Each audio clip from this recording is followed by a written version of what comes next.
여러분에게 낙심이 찾아올 때 여러분은 어떻게 하십니까? 여러분에게 불안이 찾아올 때 여러분은 어떻게 하시죠? 세상에 살면서 누구도 원치 않는 것이 있는데 그것은 절망감이나 실망감이나 좌절감이나 낙심입니다. 이것은 누구도 원하는 감정이 아니에요. 경험도 아닙니다. 그런데 원치 않는 손님처럼 찾아오는 도둑처럼 낙심은 우리를 치고 들어옵니다. 불안은 어떠세요? 여러분이 불안할 때는 어떻게 하십니까? 저는 낙심이 무엇인지 잘 압니다. 그리고 불안이 어떤 녀석인지도 잘 알고 있습니다. 꼭 아플 때만 낙심이 오는 것도 아니고, 그리고 일이 잘 안 될 때만 불안이 찾아오는 게 아닙니다. 아무런 일이 없고 소위 형통할 때도 낙심은 찾아오고 불안은 비집고 틈을 타 들어옵니다. 이렇게 낙심이 덮치고 불안이 덮칠 때 여러분은 어떻게 하십니까? 오늘 그것에 대해서 한번 배워보지 않겠습니까? 우리는 지난주부터 시편 2권을 읽기를 시작했습니다. 시편은 전체가 150편인데 그것을 5권으로 나눠 놓았습니다.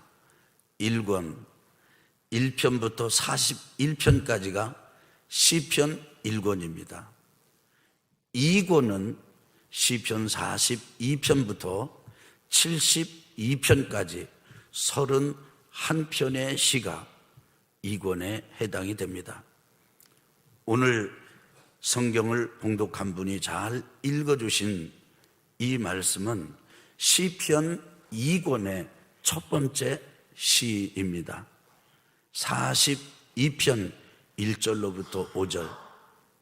이것은 신앙생활을 어느 정도 하신 분들은 요한복음 3장 16절 복음가게 많이 듣고 알고 그리고 익숙한 말씀입니다. 우리 한번 같이 읽어보실까요? 1절부터 5절까지입니다. 하나님이여 사슴이 시냇물을 찾기에 갈급함같이 내 영혼이 주를 찾기에 갈급하니이다. 내 영혼이 하나님 곧 살아계시는 하나님을 갈망하나니 내가 어느 때에 나가서 하나님의 얼굴을 배울까? 사람들이 종일 내게 하는 말이 내 하나님이 어디 있느냐 하오니 내 눈물이 주야로 내 음식이 되었도다.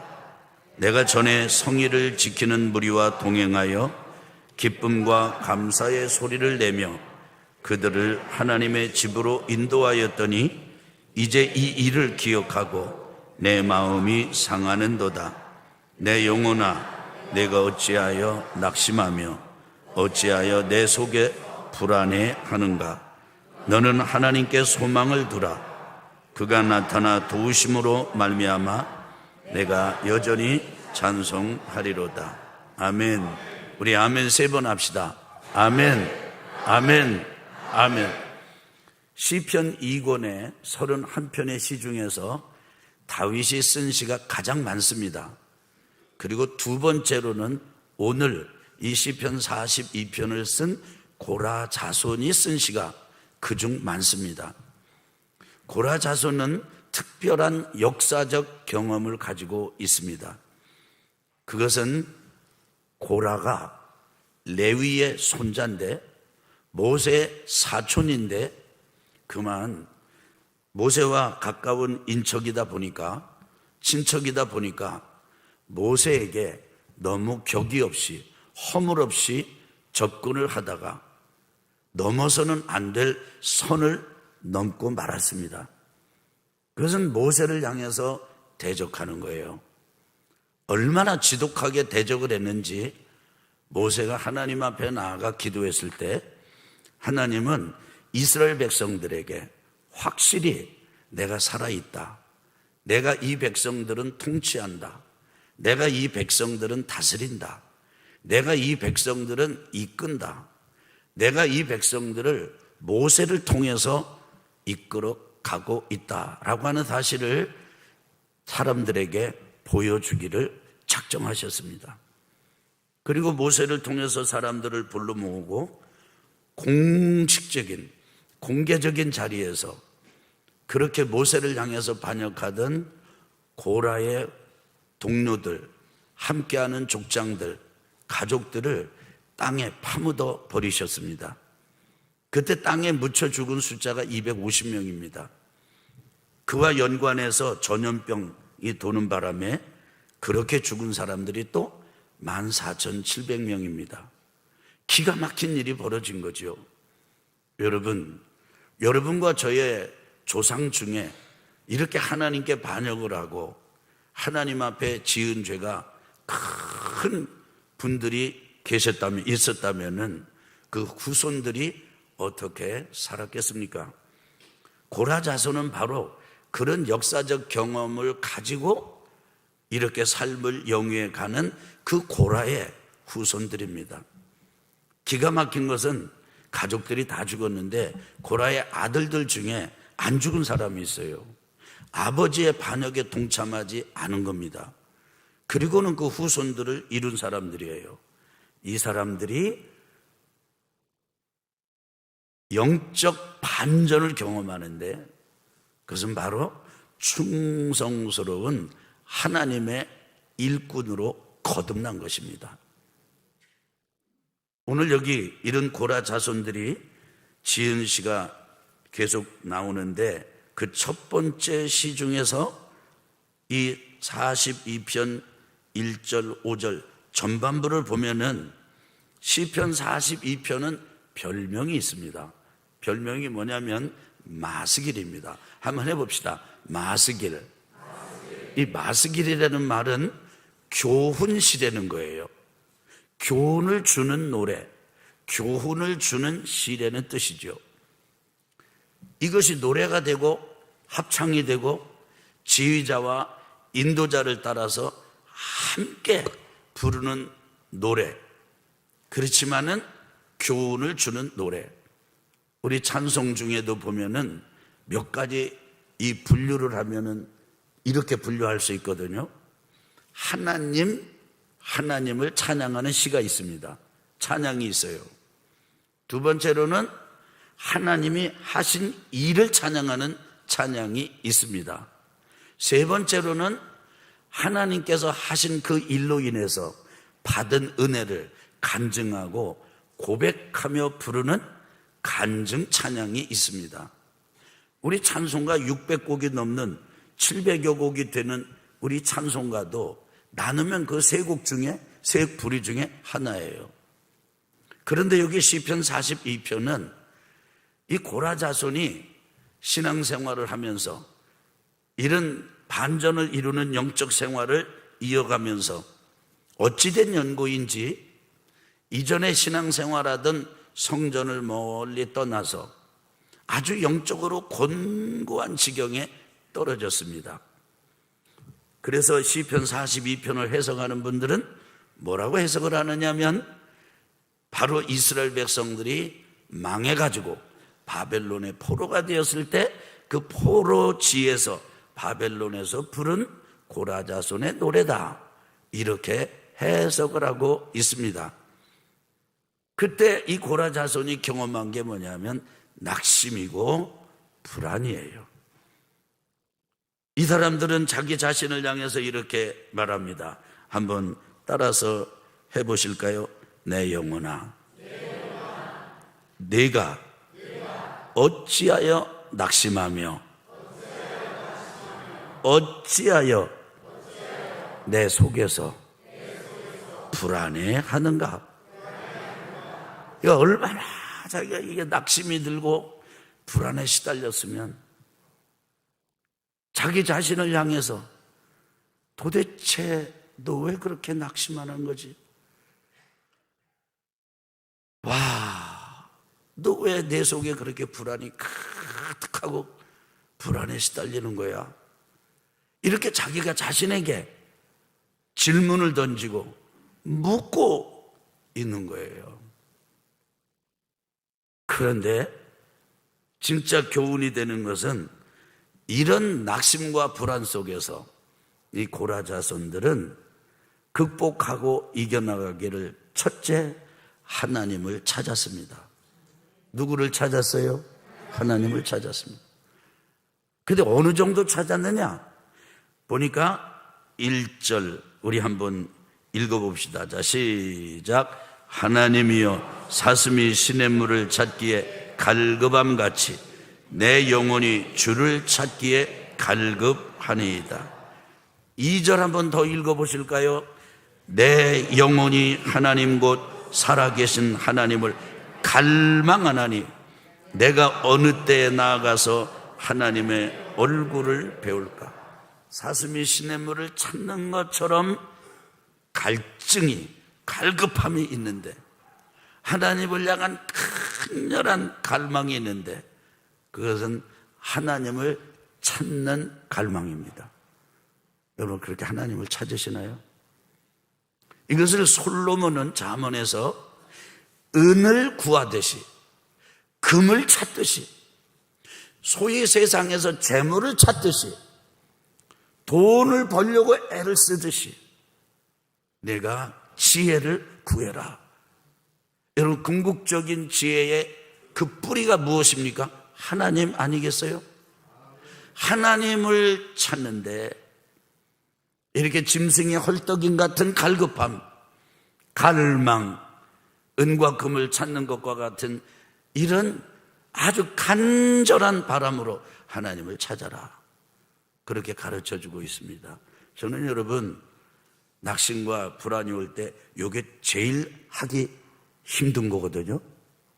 낙심이 오면요, 불안이 찾아오면 하나님 찾는 거가 제일 싫어요. 제일 어려워요.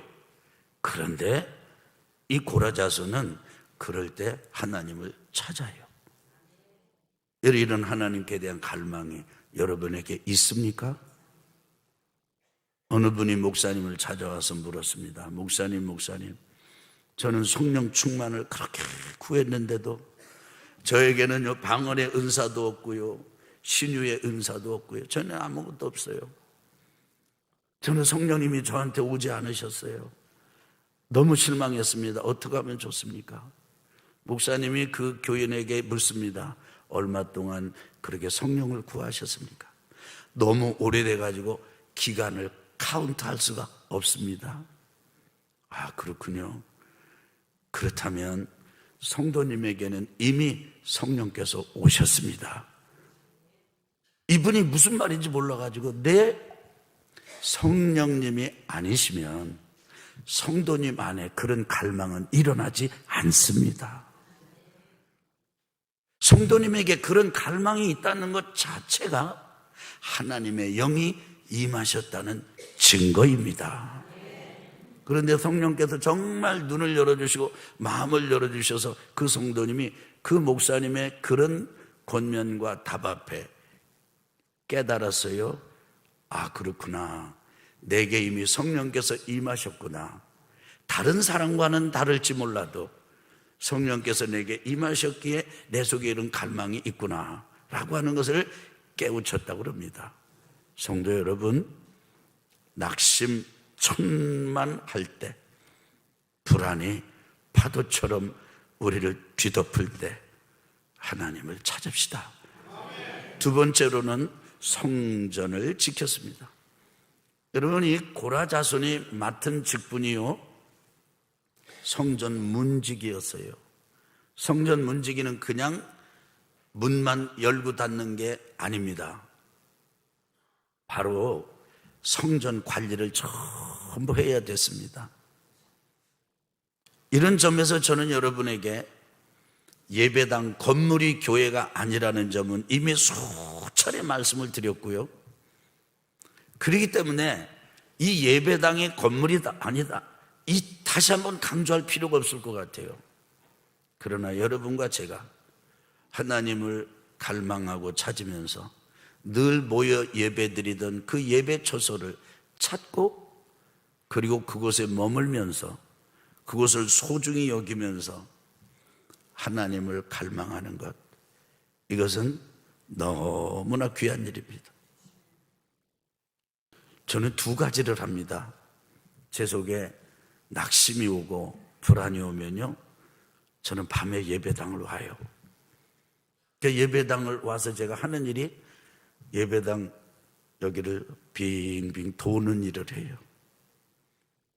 어느 때는 차가 나치보치 모르는 주인 없는 차가 와서 주차돼 있기도 하고, 어느 때는 달빛이 아주 교교하게 밝게 비추기도 하고, 어느 때는 칠흑같이 캄캄할 때가 있어요. 근데 그냥 돌아요. 아마 여기 CCTV를 켜보면 제가 그냥 마냥 하염없이 예배당 주차장을 배회하는 모습이 찍혀 있을 것입니다. 다른 거 하지 않아요. 그냥 걸어요. 그리고 하나님의 이름을 불러요. 주님, 주님, 저 불안합니다. 제 속에 너무 낙심이 큽니다. 하나님, 저 붙잡아 주지 않으시면 못 살아요. 나는 제 속에 이런 거 싫습니다. 저는 언제나 영웅이고 싶고요, 언제나 자녀들 앞에서 든든하고 아무런 흔들림 없는 아빠이고 싶고, 그리고 아내에게는 든든한 느티나무 같고 기둥 같은 그런 사람이 되고 싶지요. 가끔 애들한테 말할 때가 있습니다. 그거 진짜 하기 어려운 말인데 이렇게 해요. 얘들아, 아빠 너무 믿지 마라. 여러분, 여기에는 엄청나게 많은 게 담겨 있는 말이에요. 제 아내에게도 이런 말을 할 때가 있습니다. 당신 말이야, 나를 너무 믿는 것 같아. 흔들릴 때가 많거든요. 여러분 중에서 아이, 나는 자신 있어, 나는 흔들리지 않아, 그럴 분 계십니까? 아니죠. 그 다음에 제가 두 번째 하는 일이 있습니다. 그것은 예배당에 들어와서 자리에 앉는 거예요. 너무 답답하면요, 소리내서 기도하는 것도 사치스럽게 여겨져요. 말이 안 나와. 왜냐하면 말은 언제나 너무 한계가 많아요. 내 마음을 다 쏟아 놓을 수가 없어, 말로. 그러니까 그냥 앓는 소리 하지요. 그리고 주님, 주님, 주님을 하염없이 부릅니다. 여러분, 고라 자손이 자기 조상 중에 고라, 이런 역사적인 치욕스러운 경험을 안고 후손으로 살아가는 일은 쉽지가 않았습니다. 그런데 그때 했던 것은 성전을 떠나지 않은 거예요. 여러분, 예배당이 교회가 아니고 성전이 아닙니다. 여기는 예배처입니다. 그렇다고 경홀히 여기지 마십시오. 어렵습니까? 그러면요, 예배당 나오세요. 기도가 안 돼요, 목사님. 여러분, 당연히 기도가 안 되죠. 기도가 되면요, 아직 낙심하고 불안이 센 놈이 안 온 거요.